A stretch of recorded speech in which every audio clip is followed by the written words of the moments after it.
পড়াশোনার পাশাপাশি ছাত্রদলের রাজনীতিতে সম্পৃক্ত ছিলেন ইয়াসিন মিয়া শেখ।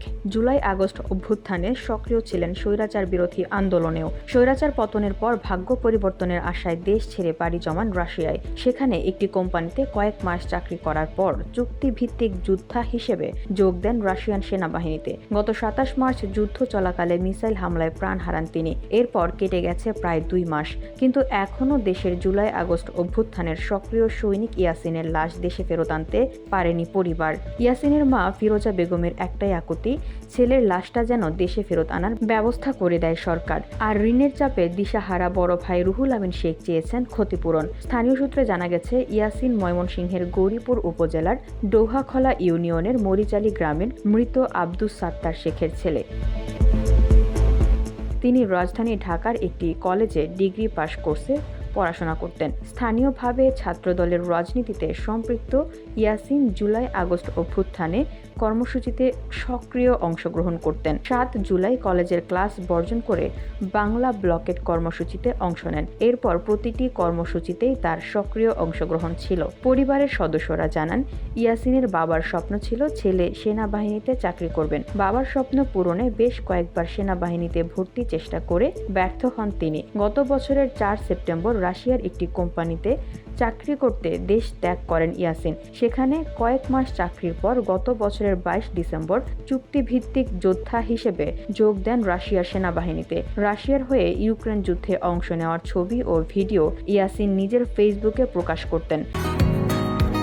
বসুন্ধরা, উত্তরা, বনশ্রী, কুড়িল ও বাড্ডা সহ রাজধানীর বিভিন্ন স্থানে অভিজাত ও অত্যাধুনিক মানের ফ্ল্যাট কেনার এক নির্ভরযোগ্য প্রতিষ্ঠান প্লেজেন্ট প্রপার্টিজ লিমিটেড। তাই আপনার স্বপ্নের আবাসনের জন্য আজই যোগাযোগ করুন। Pleasant properties limited, where destiny matches eventually. গত ২৭ মার্চ রাশিয়া ইউক্রেন যুদ্ধে প্রাণ হারান ইয়াসিন। ১ এপ্রিল রাশিয়ায় থাকা পরিচিত জনদের মাধ্যমে ইয়াসিন মৃত্যুর খবর পায় তার পরিবার। ইয়াসিনের মৃত্যুর খবর পাওয়ার পর ময়মনসিংহ উত্তর জেলা বিএনপির একটি প্রতিনিধি দল তাদের বাড়িতে গিয়ে সার্বিক খোঁজ খবর নেন। বিএনপির ভারপ্রাপ্ত চেয়ারম্যান তারেক রহমানের পক্ষ থেকে আর্থিক অনুদান দেওয়ার পাশাপাশি একটি ঘর উপহার দেওয়ারও আশ্বাস দেন তারা। ইয়াসিনের বাড়িতে খোঁজ নিয়ে দেখা গেছে, ছেলের শোকে পাগল প্রায় মা ফিরোজা বেগম। সারাক্ষণ ইয়াসিনের ছবি বুকে নিয়ে কান্নাকাটি করেন। শয্যাশায়ী মায়ের কণ্ঠে একটাই আকুতি, ছেলের লাশ যেন দেশে ফেরত আসে। ছেলের লাশটা তিনি দেশের মাটিতে দাফন করতে চান। কান্না জড়িত কণ্ঠে ফিরোজা বেগম বলেন, আমার ছেলে জীবনের ঝুঁকি নিয়ে বৈষম্য বিরোধী আন্দোলন করেছে। স্বৈরাচার পতনের পর সে রাশিয়া যায় কোম্পানিতে চাকরি করতে। সেখানে কয়েক মাস চাকরির পর রাশিয়ান সেনাবাহিনীতে চুক্তিভিত্তিক যোদ্ধা হিসেবে যোগদান করে যুদ্ধে প্রাণ হারায়। ইয়াসিনের বড় ভাই রুহুল আমিন শেখ ভাই হারানোর শোকে নির্বাক হয়ে গেছেন। একদিকে ছোট ভাই হারানোর শোক, অন্যদিকে ভাইয়ের বিদেশ গমনের ঋণের টাকা কিভাবে পরিশোধ করবেন এই চিন্তায় মানসিকভাবে ভেঙে পড়েছেন তিনি।